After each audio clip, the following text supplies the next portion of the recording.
China's economy has taken a surprising blow. Although a few sources are reporting a strong comeback from the pandemic, most are in agreement that the Chinese economy hasn't looked this bad in a long time. Hell, some people are even accusing the Chinese government for lying about their GDP numbers, as the math is just not adding up.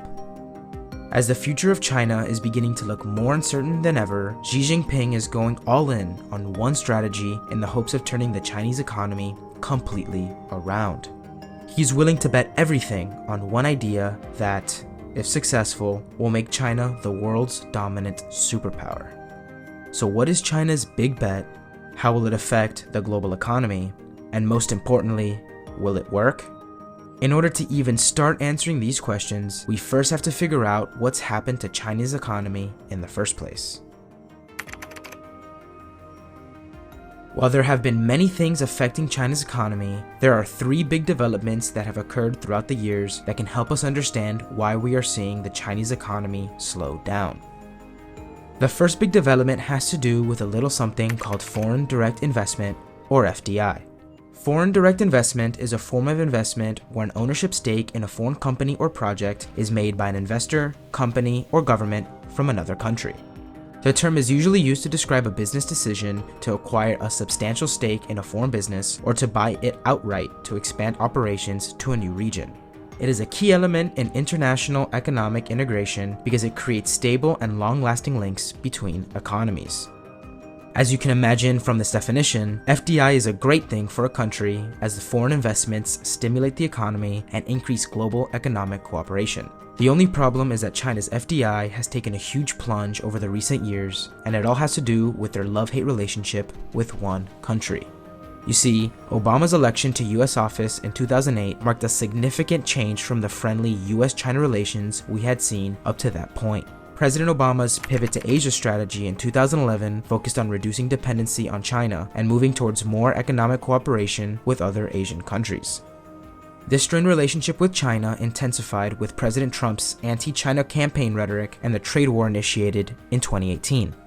Fast forward to today, and the US has instituted restrictions on both outbound investment in Chinese firms and inbound capital flows from China to protect against intellectual property theft. The total bilateral foreign direct investment between the US and China fell to $15.9 billion in 2020 amid pandemic-related disruptions and rising tensions in the US-China relationship. In 2023, FDI in China turned negative for the first time in 25 years. These restrictions, along with US embargoes of key technological goods like semiconductors and smartphone processors, have further hampered growth of the Chinese economy. And while this is already bad in and of itself, it has impacted China even more than usual because of the second big development impacting China's economy. You see, while foreign direct investment plays a big role in economics, what should really be driving the economy is domestic consumption.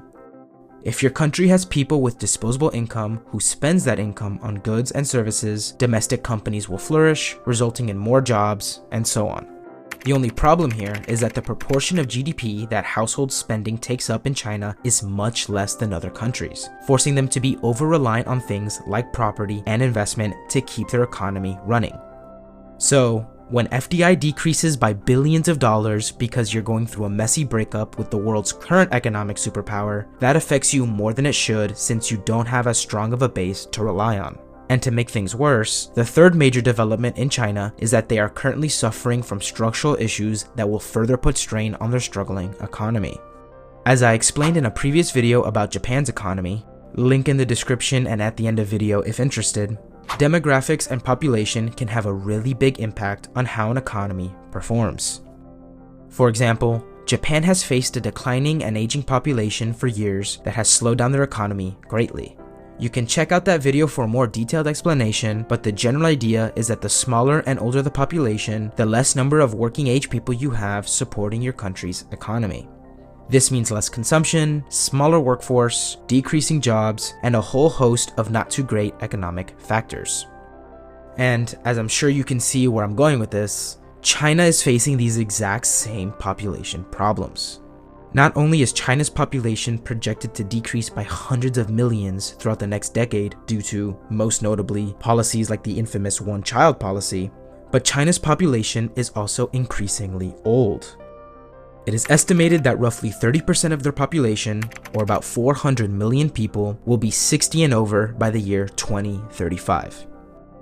And while these issues haven't painted China's economic situation in the best of light, Chinese leaders like President Xi Jinping have one trick up their sleeve they plan on using to start turning this bad luck completely around.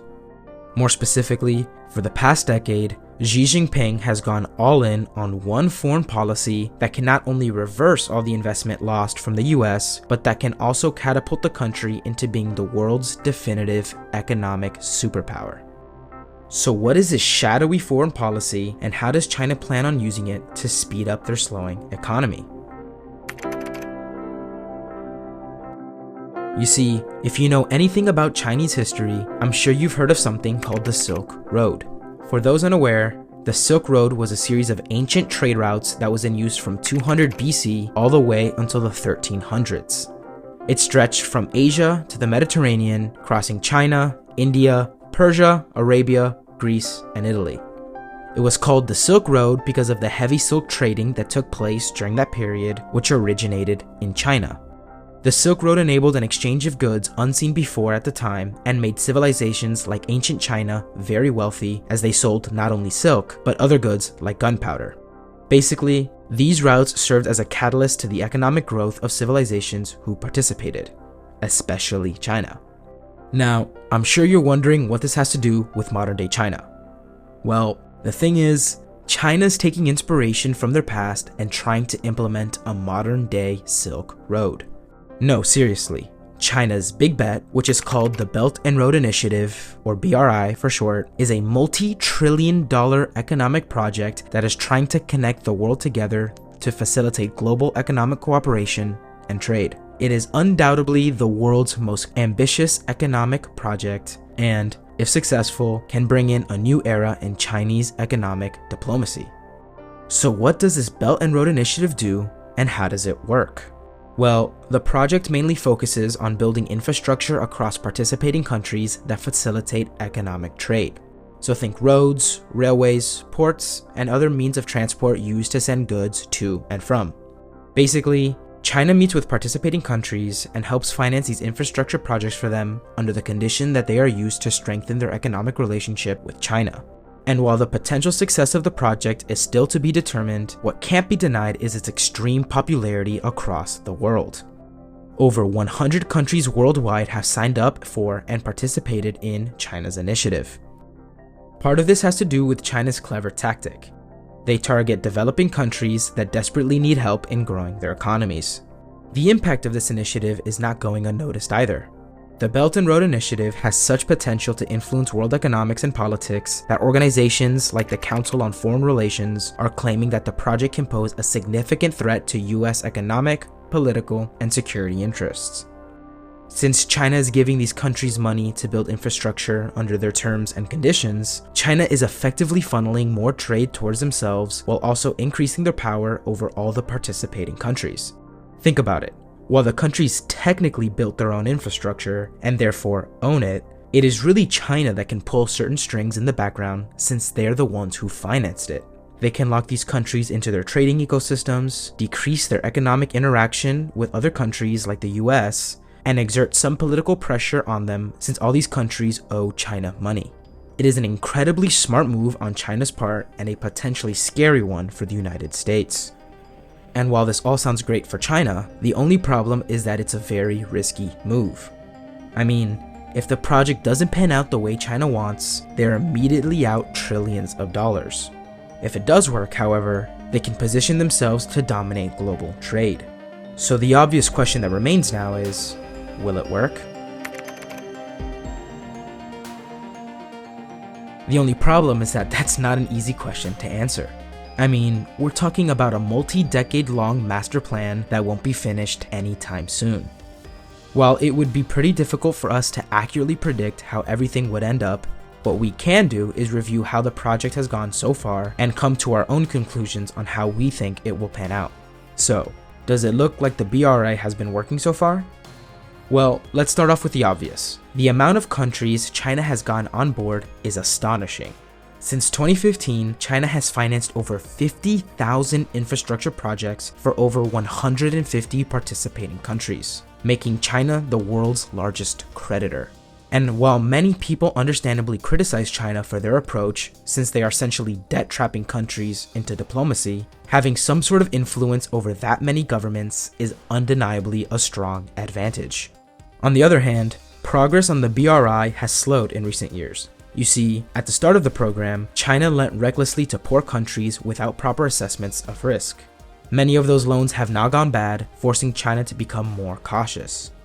China's foreign lending has been falling since 2016 as they have pivoted to smaller, more reliable projects for lending. Other countries have also grown more wary of increasing relations with China as its global rivalry with America heats up. The EU, for example, has tightened the rules around foreign investments in critical infrastructure, citing national security concerns. And Italy, the only G7 member to join the Belt and Road Initiative, has withdrawn from the program. These setbacks might have halted some of China's progress, but the Belt and Road Initiative still remains a crucial part of Xi Jinping's long-term goal for economic diplomacy and has left Western countries scrambling to provide alternatives. While we can't say for sure whether or not it will be exactly what China had originally promised, what we definitely can say is that it has changed the trajectory of global economic policy forever, for better or for worse. So while we sit and wait to see what will happen with China's Belt and Road Initiative, in the meantime, feel free to learn more about Japan's economy in the video I referenced earlier. Thanks for watching. Peace.